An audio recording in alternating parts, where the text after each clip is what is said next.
espèce de sensibilité par rapport à l'espace public. C'est quelque chose qui m'a toujours plu. La relation qui pouvait se développer entre les gens, comment ils s'appropriaient les espaces, comment ils les respectaient surtout. Il y avait aussi cette pluralité de dimensions qu'il pouvait y avoir dans le métier.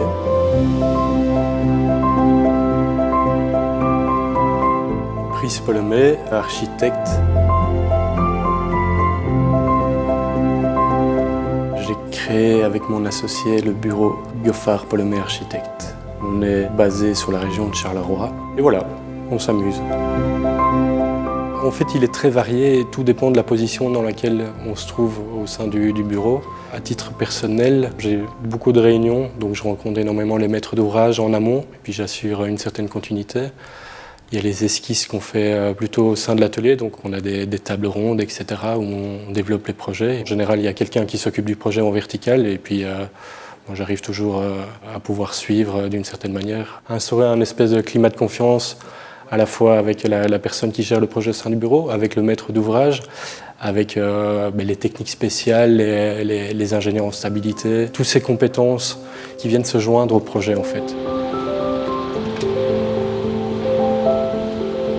Chacun au bureau a aussi développé certaines compétences complémentaires en termes de prévention incendie, en termes acoustiques, etc. Et donc on essaye de pouvoir combiner ces différentes spécialisations pour faire aboutir le projet. Et donc les journées sont vraiment rythmées avec ces différentes réunions, ces discussions, etc. Le métier correspond à l'idée que j'en avais dans le sens où je fais pour l'instant vraiment ce que j'apprécie, en tout cas ce que j'imaginais faire, c'est-à-dire faire vraiment du projet. Et ça, je pense que c'est un espèce de privilège. Après, il y a le poids des responsabilités qu'on peut avoir. La spécialisation un petit peu de chaque élément qui est très compliqué à pouvoir gérer. Donc l'architecte opère d'une certaine manière comme un chef d'orchestre et donc il ne peut pas être spécialisé dans tout. Et donc il faut pouvoir s'adjoindre des compétences d'un petit peu tout le monde. Il faut être toujours attentif et avoir une vision globale par rapport aux choses. C'est pas une tablette, hein. Oui. Je suis parti 5 ans en Suisse, où j'ai commencé comme stagiaire. Le bureau, là où j'étais, m'a permis de m'émanciper d'une certaine manière, de pouvoir toucher à différentes échelles de projets, public, privé. C'est cette diversité qui était très très riche en fait.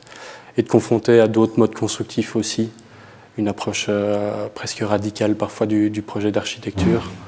Aller à l'essentiel en fait, de pouvoir se délester un petit peu de toutes les petits artefacts qui peuvent accompagner parfois un projet. La Suisse après la Belgique.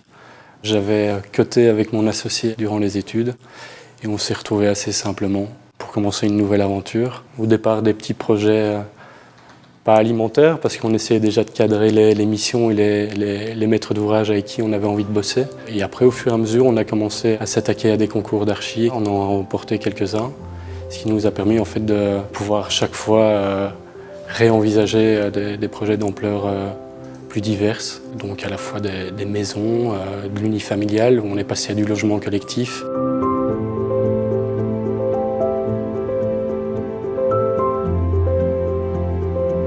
On a fait une école et puis 2, 3, 4, un hôtel de ville. Récemment, on a remporté un musée des Beaux-Arts. Le Palais des Congrès de Charleroi. Puis voilà, on prend du plaisir à pouvoir aborder toutes ces questions relatives à l'espace public. J'étais à Bruxelles, autrefois nommé Saint-Luc, maintenant Loki. J'ai effectué mes 5 années là-bas. On pouvait vraiment explorer de l'histoire, de la construction. Il y avait tous ces éléments-là qui faisaient que c'était pas juste une démarche proprement intellectuelle, mais qu'on pouvait avoir cette dimension pratique. Donc il y a déjà toute une série de cours qui peuvent donner certaines intuitions d'une certaine manière, même si la confrontation à la réalité est évidemment la meilleure expérimentation. C'était assez stimulant. Ce que je trouve aussi assez intéressant durant les études, c'est que c'est pas un sprint final, contrairement à d'autres études, c'est vraiment un travail quotidien et justement avec ces pluralités, parfois être confronté à des cours théoriques ou de l'approche du projet, du concept, etc. Et puis au fur et à mesure, on gagne en maturité. C'est plutôt des outils qu'on a essayé de nous transmettre, d'avoir une espèce de raisonnement global Parce que l'architecture, c'est une multitude de questions à laquelle il faut essayer de donner une réponse, voire plusieurs, hein, ça dépend évidemment de chaque projet. Et donc, il y a une espèce d'approche holistique, vraiment dans une démarche prospective, donc de voir toujours au-delà, si on veut, en tout cas plus loin. Saint-Luc ou Loki a toujours eu aussi un rapport très important au contexte, donc une architecture parfois contextualiste. Et donc, ça fait partie des contraintes, mais les contraintes sont des belles contraintes qu'il faut pouvoir mettre en œuvre. Et ces contraintes, on peut les approcher par la sociologie, par l'histoire d'un projet, par rapport à la géographie, par rapport à la relation au territoire, etc.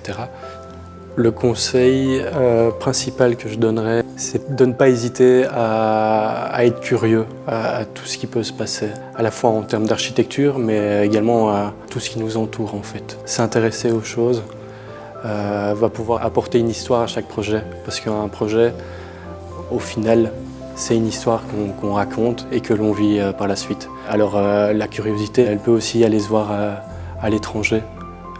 C'est quand même quelque chose d'assez intéressant de pouvoir confronter les manières de vivre, les manières de construire, parce que la Belgique fonctionne parfois en vase clos et c'est super important de pouvoir se construire des références.